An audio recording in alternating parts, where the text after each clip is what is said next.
Thank you. Hello there, folks. My name is TinyTim78, and I am here. We are going to Dare to Dream. I am so delighted to have the opportunity to show this game off. This game, I'm going to give you a couple of sort of warnings, not warnings, but ideas before we start this. This is not something you would expect me to speedrun. This is a point-and-click game, which is, yeah, fair enough. It's kind of one of my genres, but it's a horror game as well. It's not that horrible, but it's definitely a little disturbing, shall we say. And the whole idea of this category is to give you the full freaky story, okay? We are story percent here. So there will be a lot of me narrating, and I do apologise. Also, it will be very, very rapid. When the actual game starts, there'll be very little time for me to say what's going on. So I'll have to do an Argic-style fast commentary as quickly as I can, okay? So I'm hoping you get the gist of it as we go through. The speedrun itself is actually very execution heavy. There's a lot of mouse movement, and there are actually glitches in this one as well. So time will actually not start until I've finished reading the story, okay? So I will give tech the heads up when we are ready, but we are about to start the story. So I hope everybody enjoys, and let's go. Ah, yes, Tyler Norris. A truly interesting case indeed. Why, do you ask? Really? I was not aware such events have occurred. The young man's mother called me at dawn one cold winter morning. She said something was wrong with her son. He kept mumbling the same words over and over.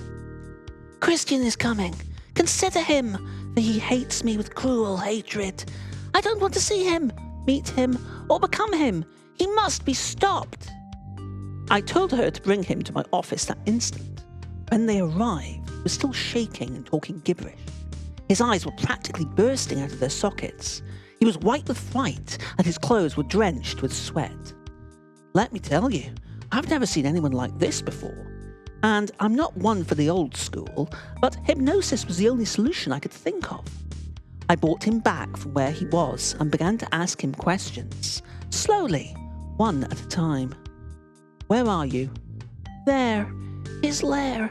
Oh, Lord, help me. Is he dead? Terry! I whirled around to his horrified mother. Who is Terry? I demanded. His best friend. Sort of, she managed to whisper. Never mind, I'm losing him, I interrupted as I continued my questioning. What do you see? I asked. Blood. Oh, so much redness. Chains. Skeletons. Pain. Help me! I'm falling! Tyler, where are you falling to? Don't know. Field. I'm happy here. I don't want to leave. I want to play. Please, help me. I need to find him. The child leapt off the chair, howling, and collapsed on the floor asleep. Hours later, I woke him and asked him what happened. What dreams, visions of his own mind had he seen? He relayed what little he remembered. Your eyes languidly drift shut as the day ends. How much stress can a young boy be put under? First the grades, then the paper route, and of course the loss of a father that has been eating away at you for the past 8 months. You're now the man of the house. Awfully big responsibility for a kid who turns 11 in 2 weeks. Life sure couldn't get any worse. Your last thought is interrupted as you burst into a dream. Every night for the past week, you have been having increasingly more intense and realistic dreams. Last night, it was almost as if you were actually there. You wonder what this night could possibly have in store. Stormy, uneasy clouds greet you as you fall deeper and deeper into the depths of your soul. Lightning flashes, yet there is no rain. You see lights, thousands of them, coming at you faster than a freight train. You hold your arms up to your face to shield it, and wham! You collapse on a wet floor. It seems as if you're in a city, an absurd city of the mind. You get up, dust yourself off, and try to tell yourself, it's only a dream, as your feet echo a pitter-patter down the alleyway. You are Tyler, the confused young boy trying to understand his own thoughts. Certain events have thrown things awry, and now they must be fixed. Explore places in his mind he has created, meet his imaginary friends, and eventually find a way out of this twisted dream. Beware, Although many happy thoughts are present, there is another side to the coin yet to be seen in all of us. As we all know, a beautiful dream can suddenly turn into a horrible nightmare. Okay, time is coming up to start, and we are starting 3, 2, 1, go. Okay, so we're going to pick up the balloon on the floor. We're going to pick up the undies off the line there. We're going to run all the way up here to this boat, and we are going to search the boat when I get there. There we go. We're going to search the boat to get a dead fish. We're going to grab the dead fish. We're going to go down here, back down here. We're going to go into this place here. We're going to use the dead fish to open the door. As you do, get in there. We're going to grab the jelly. We're going to grab the jelly, get out here, go this way. We're going to use the jelly on that grate down there so we can slip in. There we go. We're going to go down there. We're going to use the jelly again on here. We're going to go into this bit here. We're then going to use those undies that we used earlier on, throw them in the goop so we can stand on the goop and get this thing here, which happens to be a shotgun. Then we're going to take our shotgun. We're going to go all the way back up here. We're going to go up to the boat again. Where's the boat? There we go. And we're just going to blow the window open with the shotgun. Bang. That caused something to fall in the water. We haven't seen it, but it is there. We now need to go in here to speak to this guy. And we're going to talk to Booth. And basically, we're telling him we want the fishing gear. And he said no. So we shoot him. And then he gives us the fishing gear. And then we're going to go back up to the boat to get what came out of the water. There it is. There. Look there. We're going to grab the fishing gear, grab that little thing that came out of the water. That's an oxygen tank, which we're going to be using very shortly. We're then going to go back down here. We're going to go into the sewers. Now we're going to go into the further part of the sewers. Say hi to the crocodile. We're going to go past him. We're going to go past this little windmill here. We're going to fall off a bridge without killing ourselves. There we go. We're going to go for now we're going to go for a swim. We have this oxygen tank we fished out the thing. We're going to go up here. We're going to say hello to this wonderful shark. We're going to ask him where the key is, and then we're going to feed him the dead fish because all sharks like dead fish, right? And then we've done that. He gives us the key, and now we can get out here, get out here, get out here, get back. We're then going to dip into this windmill. We're going to grab a skull. Rather disturbing amount of skulls lying there. We're going to come back up here. We're going to come back up past the crocodile. We're going to come back up here. We're going to go back up here. We're then going to do wanton vandalism by throwing this skull through this window. Smash. Grab the glass. We're then going to go back up here. We're now going to go into the place again. We're going to use the rubber here, the rubber balloon, and we're going to inflate it. And then we're going to just float up into the night sky like that. And we're then going to go into this door here. We're going to use the key to open the door. We're going to go in here. We're going to search these pile of papers for a very important item, which is a cross. We're then going to come back. We're going to come down here, back down. I don't know how you got down there without killing yourself. Right, we're going to go back in here, back in here, back in here. We nearly finished the first chapter. There's 3 chapters in this game. We're then going to grab the glass and use that to rip that flower out. We're then going to go in here, use that flower that we've just picked up on that great big bat there. I'm going to stone him. There we go. We're going to use this to open a portal to another world. There we go. In we go. And we're here. We're in the other world. We're going to say, hi, Terry. Bye, Terry. And we're then going to use the key to open the portal. And that's the first part of the game done. Now, what will happen now is you remain awake for the remainder of the night with a horrible feeling of being watched. The next day, Terry calls you over to show you something he found behind your fort, a ceramic unicorn key. I have to do those fast because they're sort of timed. Right, so that's the end of the first part. We're still going, and we're now going to go on to part 2. I have to wait to quit out of part 1, unfortunately. So what will happen now is I will go into part 2, and I will do the story so far. Okay, so we get an idea of where we've been and what we're doing. So we're going to go into part 2. Here's part 2, which I really like the music here. Right, here we go. Tyler then relayed to me what happened once he escaped his dream. It seemed that he somehow foretold his friend's discovery of the legendary Key of Enigami, an ancient North American Indian artifact that was rumoured to have incredible powers over the right side of the brain, the aesthetical half. I had done some folklore research while in graduate school. That key was supposed to be merely an old wives' tale. Evidently it wasn't. You see, while the key had many varying powers, the most brilliant was the ability to switch one's imagination with one's real world, leaving the user trapped in his or her mind. I don't know if there's a way out once you're in. Every person, place, or thing that the user had ever thought of in life up to that point could come to life. While the pleasant thoughts would be very enjoyable, evil thoughts would be just as terrible. It seemed that once Tyler's father died, he remained a very happy boy. Too happy. His mother told me he was very close with his father, and it was odd not to get a reaction from him. I instantly dismissed it as an average case of denial and instructed his mother to help him to cope with the reality of the situation. She got nowhere. I now know what Tyler was doing. At the time, I had no idea how serious it was. Tyler explained that there was someone evil in his dream's mind.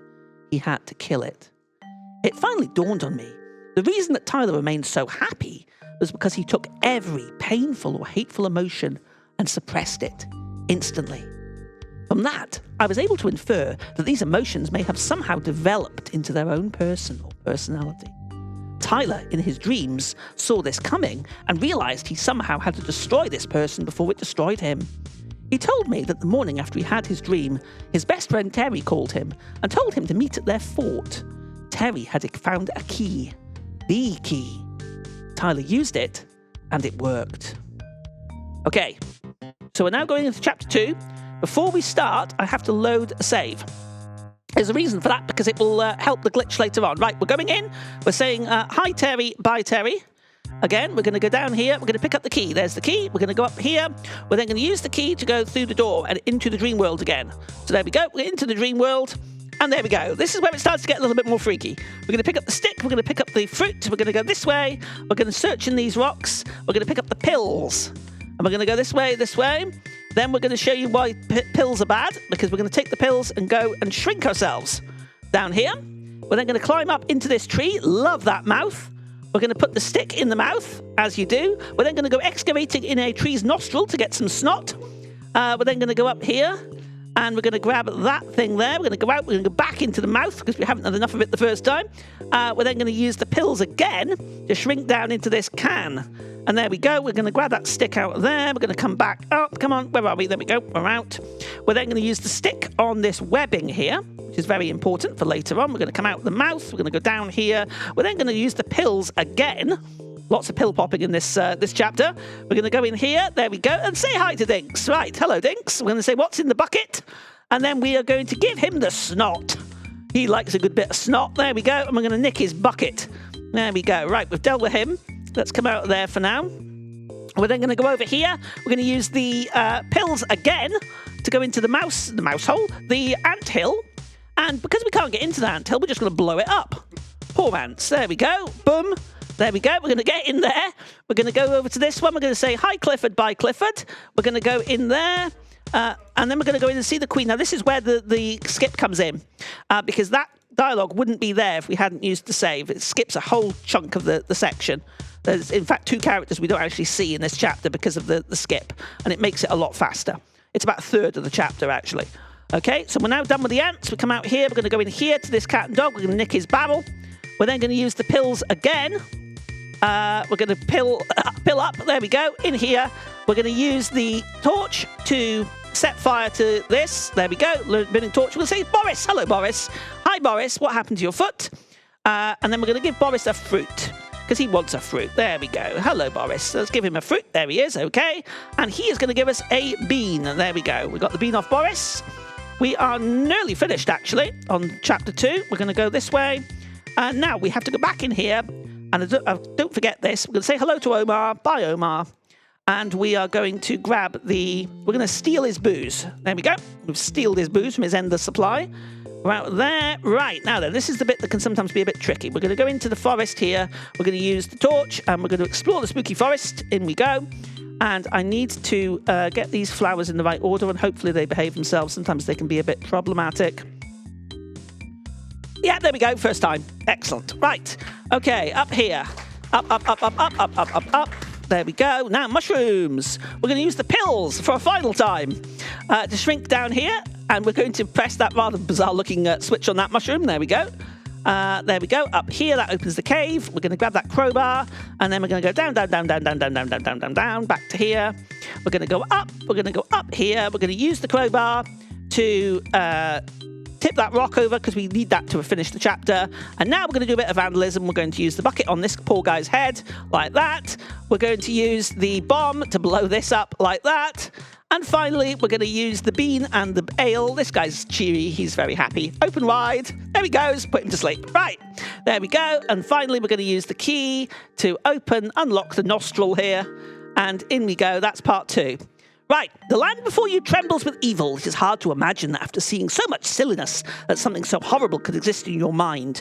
You drop everything except for the unicorn key and trudge down the hill, shuddering in fear all the way. Meanwhile... Yes, Tyler, come to me, come to your father. I am shape without form, I am shade without colour, I am body without soul. Come, Tyler, to your death. End of part 2. Okay, we're heading into part 3. So again, what we'll do here is we come out of part 2, sorry, we go into part 3. There we go. And we do the story so far. Now he was sure something was coming. After his initial dream, he was suspicious, but now he knew. Whatever it was part of him, and it was growing deep inside his mind, like a benign virus. Beyond anger, beyond violence, beyond treachery, this Christian creature loomed above him. What was its purpose? Where did it come from? How can it be stopped? Were all answerless questions that bolted through Tyler's mind like lightning. After passing such obstacles as the roadblock, the daisy puzzle, and the mystery of the shrinking pills, Tyler thought he was ready for whatever was to come. Tyler was wrong. You see, the thoughts he was on his way into were not just any fears, but his fears. Everything and anything that frightened him could be just around the next corner. It appeared that Tyler's greatest fear was of death, and the loss of his father only amplified that terror. Death, symbolized by darkness, bones, and blood, sharp weapons like a sickle, fields to be reaped, a feeling of being lost, of not knowing what is coming, a feeling no one knew as well as Tyler. Tyler had created his own death-like character, the personification of his nightmares. He trudged ahead into what would be the loss of his youth, the instant where innocence is lost and adulthood is entered. Tyler was entering hell. Okay, here we go. So, chapter 3. Again, we're going to load a save here. Right, so we're going to pick up the dust from the corner here, if I can get to it. There we go. We're going to pick up a dead cockroach from the skull. The skull's in here. Yuck, there we go. Right, we're out to here. This is where it gets really creepy. We're going to go here. We're going to say hello to this chap in a second. We're waving the key at that paper first. Say hello to the bloody stump, who is an interesting character here. And we're going to find out that somebody plunged a dagger into him. So we're going to get the dagger out of him, take him out of his misery. There we go. Right, we're then going to go up here. We're going to wave the key at that paper. There we go. We're going to pick up the spade because we'll need that for later. We're then going to go back this way, this way, this way. This bit is a bit of a maze. Then we're going to grab this key again to wave at the paper. We've now got the paper, so we're going to come out the maze. Come on, out the maze. There we go. We're going to go all the way up here into this building here. Love the skeletons. Look at that. Right. Okay, we're going to grab this stone. We're also going to burn that paper that we've just acquired. There we go. We're going to grab those ashes because we're going to need those for later on. Right. Okay, out of that building for now. Come on, out. Right, there we go. We're now going to go back down here. No, too far. Right, this way. Now then, we're going to see this poor chap here, if I can get to the right place. And there we go. Now, they can't really see him there, but there's a dead person in that river. We're going to talk to him, and we're going to find out why he's kind of dead. And we're going to try and see if we can sort him out. And I didn't pick up the stone. I'm positive I did. Never mind. Right, okay, come on then. Let's go and get that stone. What happened there? Oh, that was very inconvenient. Right, okay. I've not really done that before, but there we go. I'm positive I picked up that stone. Where's the stone? Yeah, take the rock. There we go. For some reason, it didn't do it the first time. Never mind, never mind. Right. Right, so here we go. We're going to go back and speak to this boy here. We're going to drop the rock in the river so that we can reach him, hopefully. There we go, drop the rock in the river. Then we're going to use this dagger, and we're going to send him sailing off down the river. There we go. Right, so we've saved him. We're now going to go back this way. We're going to pick up the... Oh, no, we're going to go here. Pick up that bungee cord. We need that for the next bit. We're going to go up here. We're going to go up here. We're going to go up here. We're going to grab that gravestone. We're going to poke around in this skull and get the bit of wood. We're then going to come back down this way. We're going to go in here. We're now going to do a bit of bungee jumping. So we're going to use this stake here. Stake out, there we go. And then a bit of bungee. There you go, down here, boing. We're then going to go over here and speak to a snack. Hello, snack. Right, hello, snack. Let's just have a chat to you. Right, Mr. Snack. And we're going to give him the cockroach. Because snacks like cockroaches, and he's going to open... Oh, come on. Didn't speak to him enough. Come on. There we go. That should be him now. Come on, take your cockroach. There we go. It's in there. Right. Pick up that picture. That picture's really important. We'll be using that picture very shortly.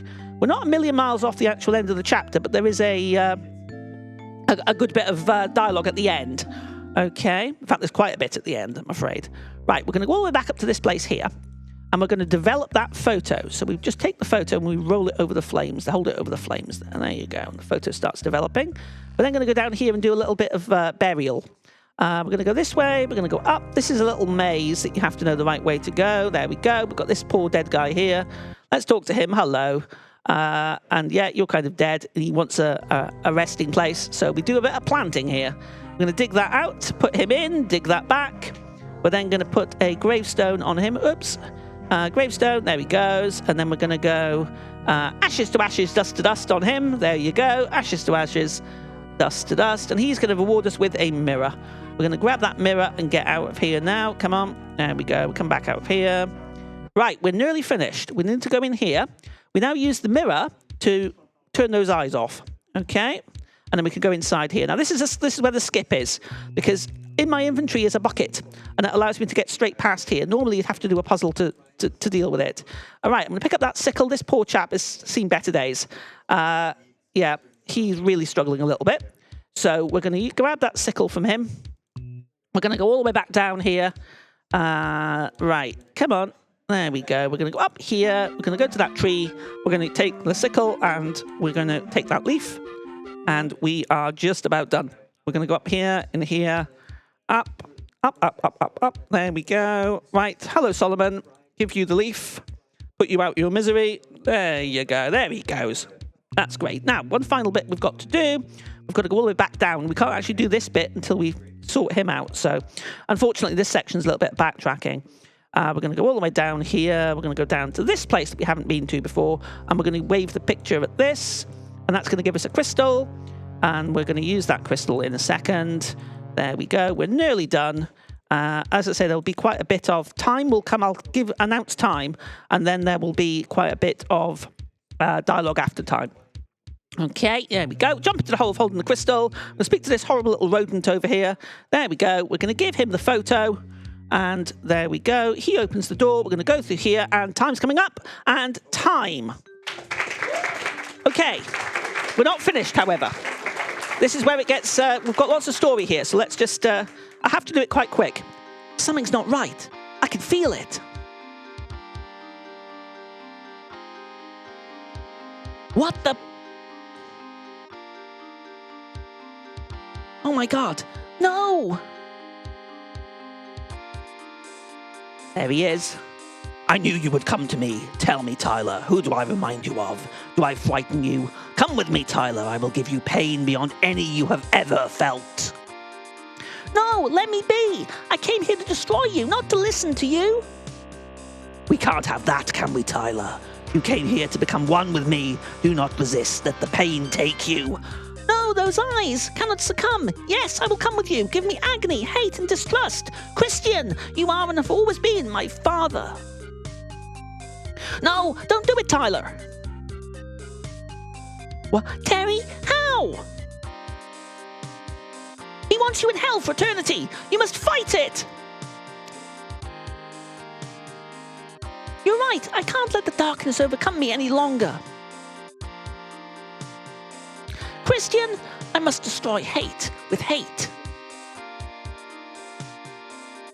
Yeah, I will. If you will not go easily, Tyler, you are a fool. Tyler, make a break for the gate. I will remain to hold him back. Bit of flashing there, apologies. The gate, but I can't leave you. Yes, you can. Go, before he destroys us both. Then here, Terry, catch.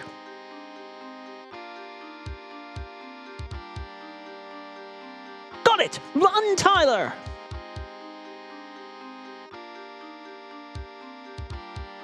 Now Christian. The child does not need us. He has to go on with his life now. Key of Enignami, help me! My destiny? No! Tyler hurled through the gate unharmed. Later, he awoke safe in bed. No, Terry, wait! I'm home. What's going on?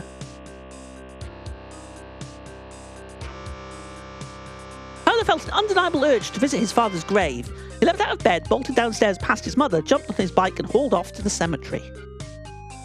Dad, I destroyed the evil within. I love you, Dad, and I miss you so terribly.